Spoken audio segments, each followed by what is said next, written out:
Terima kasih pemirsa, Anda masih bersama kami dalam MNC News Prime. Sebelum kita mulai kembali dialog pada malam hari ini, sebelumnya Kejaksaan Agung memastikan bahwa Menkominfo Johnny G. Plate adalah kuasa pemegang anggaran dalam proyek pembangunan infrastruktur BTS 4G Bakti Kemenkominfo. Sebanyak 4 tersangka telah ditetapkan dalam dugaan korupsi terkait dengan proyek ini. Baik, pemirsa, kita lanjutkan kembali dialog bersama dengan para narasumber kita pada malam hari ini. Bang Boyamin Saiman selaku Koordinator Maki dan juga staf ahli Menkominfo tahun 2007 hingga 2022 Prof. Henry Subiakto. Bapak-bapak masih bersama kami ya? Ya, baik. Saya kembali ke Bang Boyamin. Bang Boyamin, ketika Menkominfo Johnny G. Plate ini menjabat sebagai kuasa pemegang anggaran seperti itu. Kalau dari kacamata Bang Boyamin, sepenting apa posisi kuasa pemegang anggaran ini, katakanlah ya tadi dari sejak perencanaan tender, kemudian juga pelaksanaannya sampai dengan kasus ini bergulir? Pak, ini jangan dipaksa aku sedetail itu gitu, karena nanya, Bang. Satu, tidak punya kewenangan, kedua juga ini mendahului penyidikan kalau toh saya misalnya tahu kan gitu kan. Tapi itu kamu istilahkan itu berbeda, itu nanti pasti juga dikoreksi Pak Profesor Henry itu. Menteri itu pengguna anggaran gitu, bukan kuasa pengguna anggaran, nanti bawahnya lagi gitu. Dan kadang-kadang bahkan menteri pun bukan pengguna anggaran, didelegasikan kepada yang di bawahnya gitu. Jadi ini makanya itu tugasnya penyidik, nanti siapa pengguna anggaran, siapa kuasa pengguna anggaran, siapa pejabat pembuat komitmen kan gitu kan. Jadi sampai paling bawah, sampai panitia penerima barang gitu kan, bagaimana dugaannya barangnya itu fiktif gitu, kok dibayar 100% misalnya, itu detail hal yang sebenarnya kalau sesuatu yang biasa ikut tender atau biasa mengerti tender itu gampang semua, dan Kejaksaan Agung itu sudah lama ahli di situ untuk melacak semua yang diduga terlibat. Bagaimana ada dugaan makelar nanti, makelar proyek yang mengatur malahan bahkan gitu. Dan Kejaksaan Agung kemarin makanya saya apresiasi ketika bahkan sampai level pembentukan harga yang itu disusun oleh satu orang misalnya gitu. Itu owner estimate misalnya, atau harga perkiraan sendiri, atau patokan dasarnya harga yang untuk menjadikan owner estimate atau harga perkiraan sendiri ditentukan seperti apa, itu bisa didalami semua, benar cek harga pasar atau hanya ada yang menyetori gitu. Nah, ini yang kemarin bahkan sempat disinggung oleh Kejaksaan Agung, dan ini betul-betul ada peningkatan. Selama ini penyidik itu biasanya tidak menyentuh hal-hal begitu, biasanya hanya ada dugaan markup atau fiktif gitu aja sih gitu. Jadi atau terlambat misalnya gitu. Jadi level-level itu, dan kemudian dugaan ini tidak berjalan baik, ada dugaan suap atau gratifikasi misalnya. Itu aja, tapi ini dalam kasus proyek ini Kejaksaan Agung itu sudah lebih jauh lagi meningkat kapasitasnya.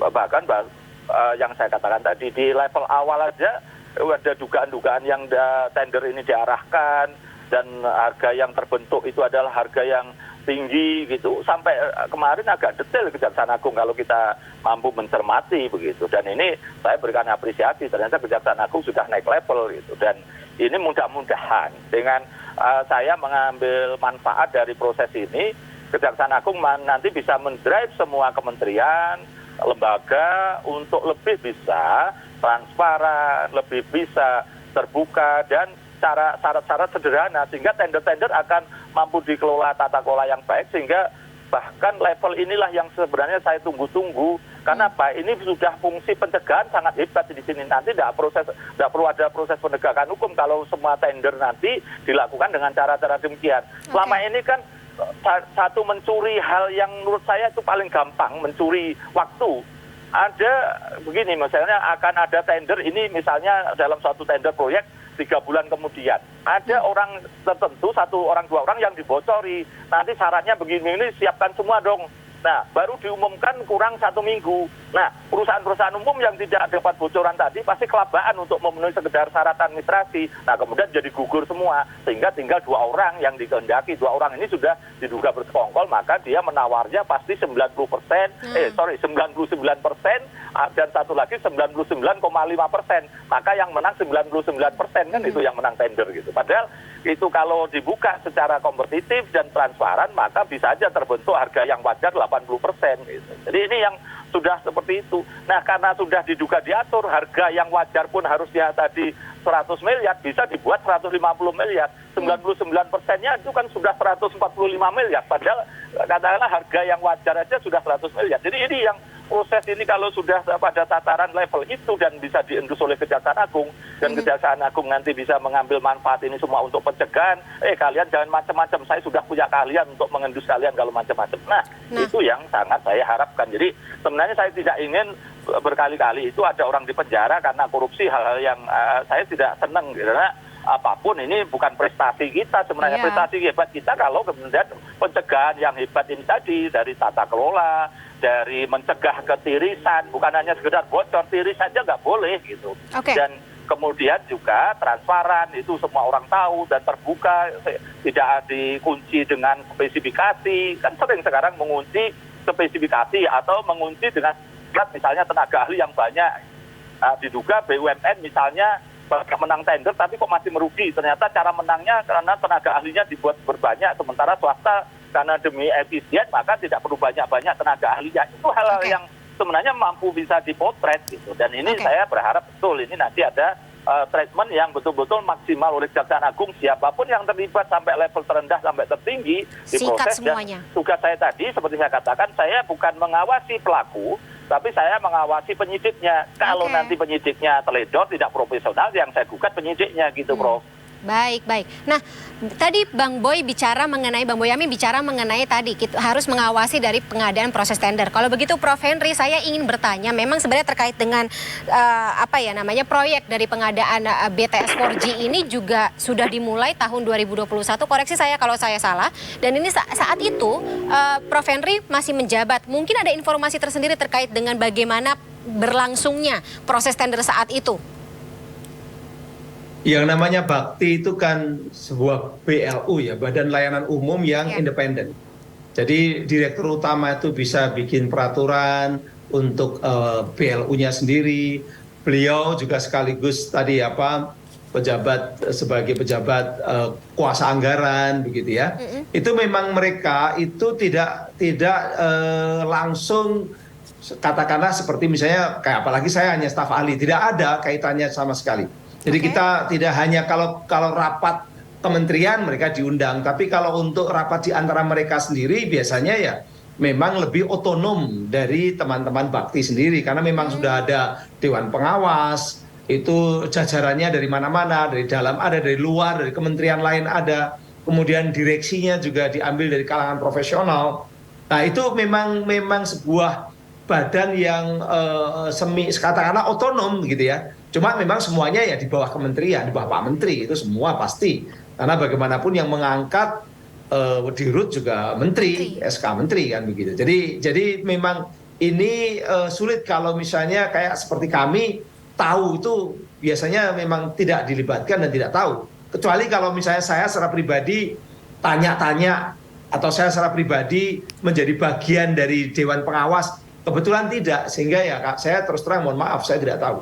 Tapi berarti tidak ada laporan apapun yang masuk ke kementerian begitu, Prof Henry? Kalau yang laporan tuh begini, jadi Kementerian Kominfo itu anggaran terbesarnya itu di Bakti, itu sejak dulu anggaran terbesarnya di Bakti, sehingga kalau Bakti itu terlambat melakukan implementasi program-programnya, terlambat penyerapan anggaran, maka seluruh kementerian itu terganggu.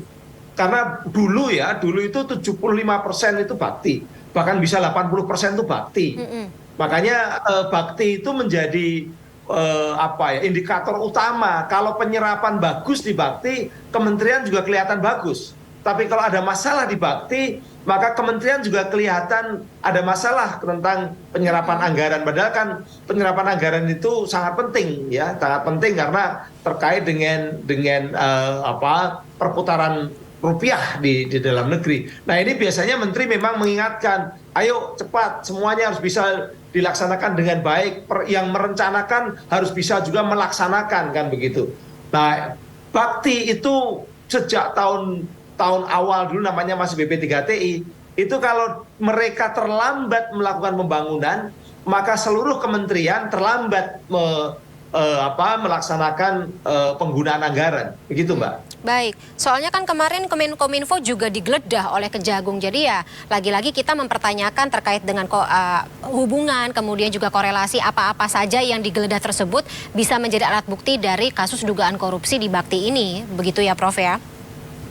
Ya, karena begini, karena Bakti yang sangat besar anggarannya, kemarin 15 triliun, kadangkala memang itu anggaran itu juga untuk sektor-sektor yang ada di satker lain, tapi terkait dengan Bakti, misalnya untuk edukasi yang berkait dengan penggunaan teknologi digital infrastruktur. Jadi Bakti membangun, Bakti menyiapkan infrastrukturnya, maka edukasi kepada masyarakat bisa saja dengan kedirjenan lain. Nah itu logis kalau kemudian ada yang dipanggil, ditanya terkait dengan itu. Atau digeledah. Baik Prof. Saya kembali ke Bang Boyamin. Bang Boyamin, ada kemungkinan juga bahwa Kejagung ini akan menerapkan pasal TPPU terhadap kasus ini. Apa tanggapan Anda?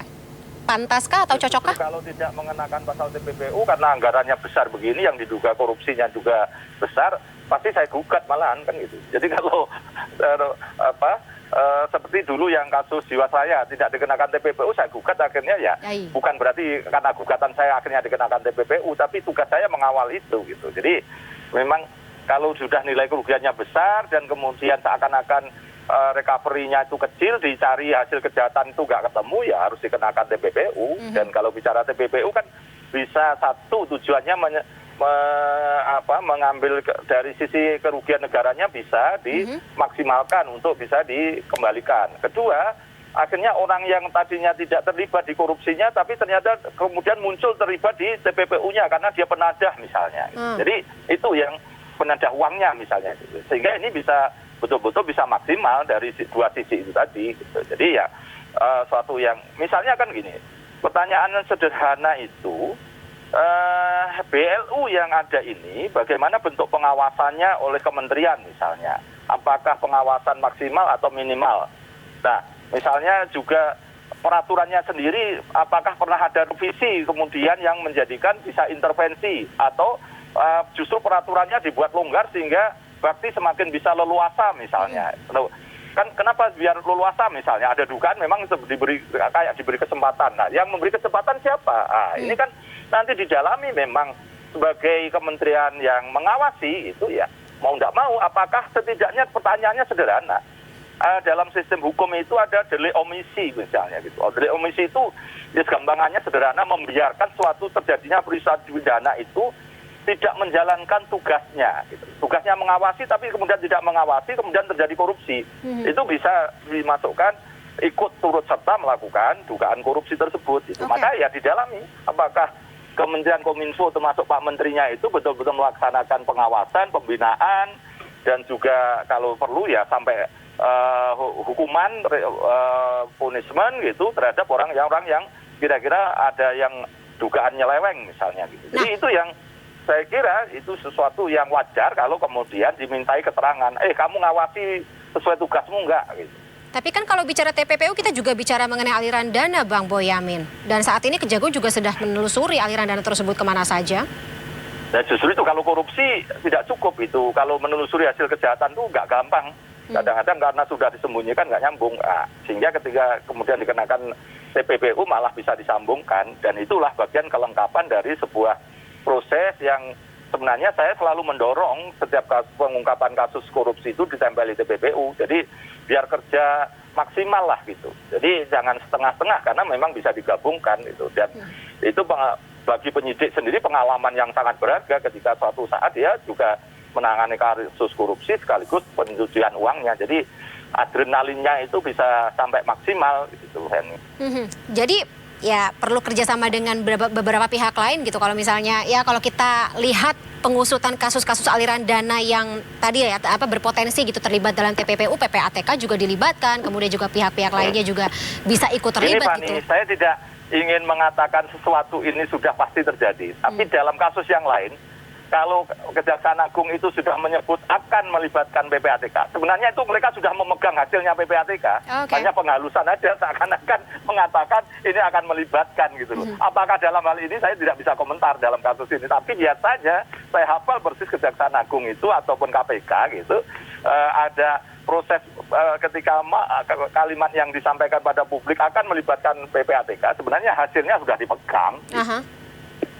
Tinggal nanti transparansinya disampaikan ya. Saya yakin gitu, kalau seperti kasus-kasus yang lain bahwa data ini sudah dipegang hasil PPATK, sebenarnya sudah tahu siapa-siapa yang diduga mendapatkan aliran. Kok mendapatkan aliran berarti ada perannya. Perannya apa? Bisa aja dia mengatur pemenang tendernya atau penyedia jasanya, mengatur supaya aturannya itu mengunci supaya tidak kompetitif gitu. Juga mengatur bahwa teknisnya, terus harganya tadi, dasar penusuplai.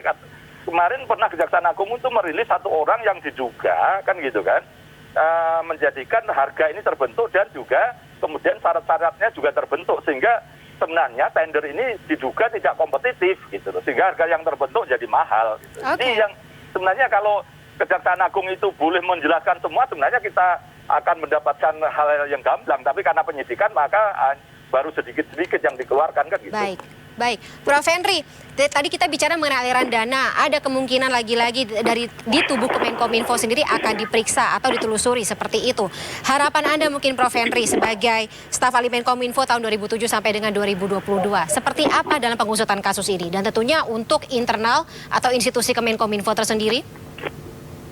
Ya, kita tahu bahwa sebenarnya kan di RUT itu sudah diusut, sudah dibawa ke Gedung Bundar itu kan sejak November 2022.